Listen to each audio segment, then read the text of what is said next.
yung pinababawal natin dito ngayon. So, yung utang na sa DOE o sa LGU, nababayaran niya dahil kumikita ng e-trike niya. Yes, sir. Okay. So, doon ako sa mga tricycle drivers na nagreklamo na kinakain ng kita nila ito mga e-trike operators. We also have with us, So, sir, walang problema si Mr. Garcia. Sino knocked up, sir, yung mga combustion engine na tricycles. saan? Virtually present, Mr. Arian Lim. Mr. Ariel, yung magandang hapon po, Mr. Mabsir. Mr. Lim, can you unmute your microphone, please, Mr. Lim? Hindi natin narinig si Mr. Lim. Mr. Lim, you are on mute. Okay, naayos yung ano, Mr. Lim. Ayusin mo na audio, Mr. Lim. Bigyan natin yung okay, may nabanggit. Ano na ba, nabanggit na rin ba, ng $30 million US dollars from ADB noong panahon ng pandemic. Ano ba ito, grant o pautang ng ADB at binigay sa DOE at ang DOE pinautang sa LG, pinasa sa LG, tapos yung LG pinautang sa mga operators, Opo. psych operators. Sa grant? Hindi po. Loan po, Mr. Chair. Pwede po kami mag-submit ng official documentation po sa office nyo. And itong $30 million. Iba-ibang local government units po. I was given to LG. So, yung ADB nagtanong sa inyo, Ng e-trike. Bumili po ng e-trike and then pambili po ng e-trike and yes po. gusto nyo decide kung sino nag-manufacture ng e-trike. Was there a bidding? Nagkaroon lang ng bidding? ADB po. ADB. Nag-decide? Yes. No, ang ADB sabi, gusto namin ng e-trike. Magpapautang kami ng 30 million. You sure hindi grant ito? Opo, hindi. Okay.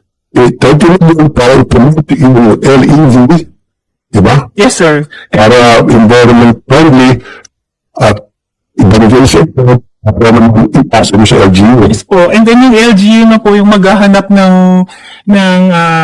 meron silang parang mechanism na kung sino yung qualified na makapag-loan para dun sa, kasi papa-loan po yun dun sa mga operator kagaya po ni Sir. So, sino yung kung sino qualified yung sa 40 million dollars na? So, si LGU, pwede po kaming mag-submit, sir, ng official documentation po sa office nyo regarding the e-trike project. Yung 30 million dollars, we're talking about billions to more than a billion. Okay? Yes, Sa, sino yung LGU kinabanggit sa 30 million dollars or more than 1 billion pesos? Wala po akong dalang listahan po nung... Dapat ibigay niyo po. Opo, Kailangan po nga. Yes, sir.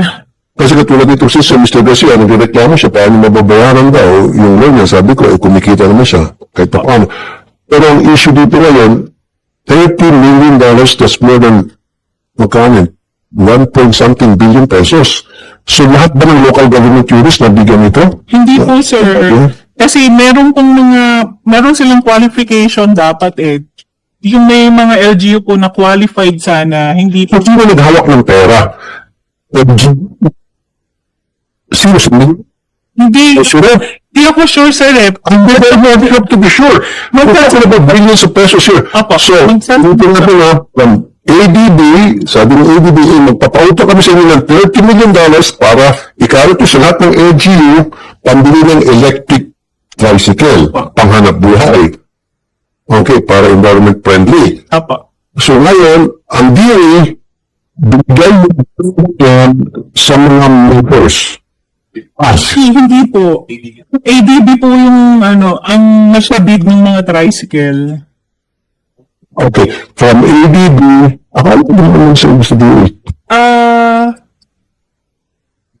Hindi ko ako bisado. Kuhan po siya. Mr. Chair, ang process po ng ADB yung sinunod ng Department of Energy.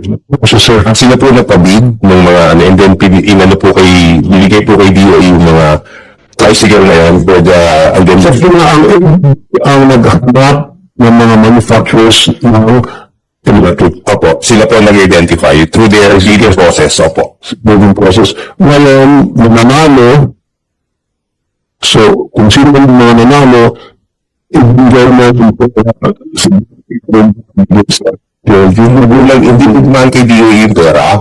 DOE po yung parang recipient, facilitate nung ano yun. And then para po may Basta, kaya, yung 30 million dollars, kanina pumunta yun. hindi ko po alam. Okay, mananalo. O, halimbawa, ABC Electric Trike Corporation o Company, whatever. Okay, sige, mananalo na. Ngayon, yung 30 million dollars, paano, sino po nag-receive noon? Hindi naman dinilagay sa mga tricycle, hindi operators, sa mga trike operators. E-trike. Parang payment po lang from ABB to the winning bidder. Hindi po kami sure kung sino po ang BMAC. BMAC daw po. Sino yung BMAC? Manufacturer po ng A-Trex. So, ibig sabihin, ang ginawa ng ADB, yung 30 million US dollars binigay sa BMAC? Yes. Sino po nanalo sa bidding eh? Ang binibig sa local government units, yung A-Trex. Okay. Okay, so yung e-tag, dumating sa LGU. Okay, so walang perang nahawakan yung LGU. Yun. So, ibig ng sistema, nanalo yung BMAC, and then bumuo sila ng 1 billion pesos more at makalat po yun. Tama. And then, sa LGU, na meron silang mga programa na sila po ay nagbulong sa bangko at pinulungan din sa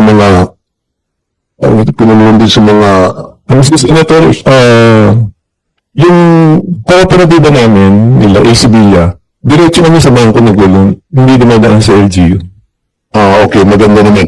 Pero, pag kumukuha po kayo ng permit sa LGU to operate, meron po kayong bayad. Is that hindi naman TRB yan kasi tricycle yun TRU, iba yun, Tricycle Regulatory Unit. Yung franchise po namin ang gagawin sa local government units, Sino pong tawag doon sa franchise nyo?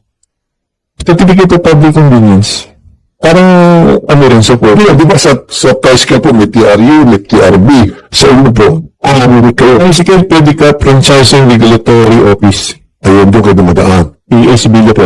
Okay, good. Ngayon, kausapin natin itong I'd like to acknowledge the presence of Senator Luis Ontiveros. Good po mo. Okay, si Mr. Ariel Lim, Mr. Lim? Yes, magandang umaga po. Magandang umaga, Mr. Senator, Mr. Chairman, at lahat po ng mga nandyan. Kukunin po namin kayo ito sa issue pinag-usapan namin tungkol sa e-bike and e-trikes po, Sir Lim. Yes po, maraming salamat po sa inyo, Senator, Chairman, dahil pag-usapan na po ito. Actually po, babalikan ko lang lahat yung pinag-uusapan natin. Nagsimula po ito nung naglabas po ng pondo ang DBP. Okay, ang dapat pong kausap kasi dito, mga TODA, para po mag-change kami from gasoline fuel engine to electric. Ang nangyari po, hindi po kami ang kinuusap po ang mga local government units. So, hindi po sa amin napunta, nagkaroon po ng mga pag-uusap tungkol sa LGU at saka sa DBP, Development Bank, Asian Development Bank, doon po napunta yung pondo. Okay, so wala na po kaming magawa dahil nandun na, nagpatakbo po mga lokal na pamahalaan, that's why hindi kami makapagreklamo. Then dumating po yung pandemic, pagdating po ng pandemic, dumating na po yung bawal lumabas yung mga sasakyan, dumami po itong mga motorcycle na ito pong mga e-vehicle. Ako po yung nagreklamo kagad, that is 2021, sa DTI. Una-una, sinabi ko, bakit pinabayaan natin dumami ito, samantalang wala pa namang malinaw na batas dahil ang EBITDA law ginagawa 2022 pa lumabas. So, ang nangyari po, hindi na control. Way back to 2023, last quarter, nagpatawag po ng hearing si Senator Grace po, siya po ang chairman bago nyo napalitan, pinag-usapan na po namin ito. Ang sinabi ko nga, paano natin ngayon sisitahin yan, uhulihin, napakarami na.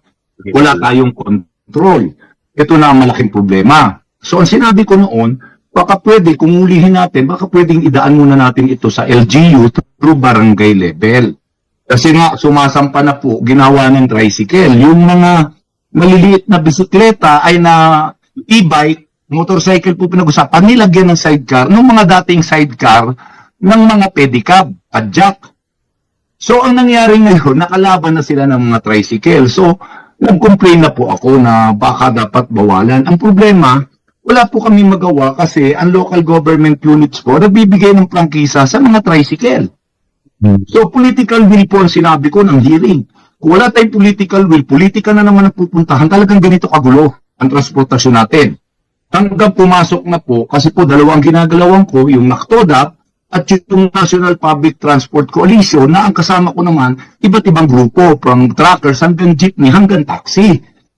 So, I try my best, Mr. Chair, na pag-usapan na tayusin ito. Nagpapasalamat po ako sa LTO kay Asset na Kanilaw, kay Edie Greg, dahil yung sinabi nila nung nakaraan lang, nahuhulihin, sabi ko, pag hinuli nyo yan, magwawala na naman yung mga tao kasi hindi nila alam, hindi nila kasalanan kung bakit sila bumili dahil pinayagan yung magbenta. Ngayon walang requirements, hindi po katulad sa tricycle. Pag bibili ka po sa ibang lugar, sa mga probinsya, sa iba pong lugar, Mr. Chair, pag bibili ka ng tricycle, ang unang tatanungin sa motorcycle, anong gagawin mo? Single ba o pan-tricycle? Pag pan-tricycle, kumuha ka muna ng certification, ng clearance sa local government na papayagan ka mag-tricycle. Dito po, wala. Yan po ang naging problema. Baka ba, kung gawin mo pasada o kabitan o kusin mo naman o kabitan mo ng sidecar, bahala ka, parang ganun. At ipapasada mo kung gusto mo. Tama po kayo. Dito po Okay. nagsimula yung problema. Sige po. Sir, mamaya kasi 10 o'clock, medyo lang pasal ng oras. Mukhang kapusin tayo. Unless kung meron muna sabihin tungkol sa issue, si Senator Riza, pinag-usapan Hello po, Chair. Diba? Nakikinig po ako para sumuporta sa kanila. Salamat, Chair. So, wala. So, Susunod na po. MTO, DOTR, and then DILG, DOE, and MMDA, and of course, PNP Highway Patrol, DTI, mag-usap-usap kayo, come up with a comprehensive plan tungkol dito sa pag-regulate sa e-trike especially. Okay? I think January is not enough. Kung akong tatanungin hindi sapat na araw yun. Sabi niyo, mga huling bakal, million pound, pag hindi na-register, so wala pa naman kayong pila para special loan para sa mga ito. Ano sa palagay niyo? Pero kung sa palagay niyo, kaya, then so be it, January 2. Mr. Chair, considering the holidays po, yung pong na-confirm din po kay Yusek Onulo, will give ourselves 30 working days po. Hindi po natin isasama ang holidays, hindi bro, dahil sasama ang Sabado-Linggo. So bibilangin po yan, and then I want you to do this in the next 3 days, i-disseminate yung information na yan kung ano talaga yung deadline minus the holidays. Tama po. Yes, sir, Mr. Chair. Okay. So, yan muna, for lack of material time, I would like to suspend this meeting. Thank you for attending today's consolidated meeting. Thank you, ladies and gentlemen. So, pwede po muna kayo umuwi kasi papalit na po yung DOTR para doon sa prime water. Thank you.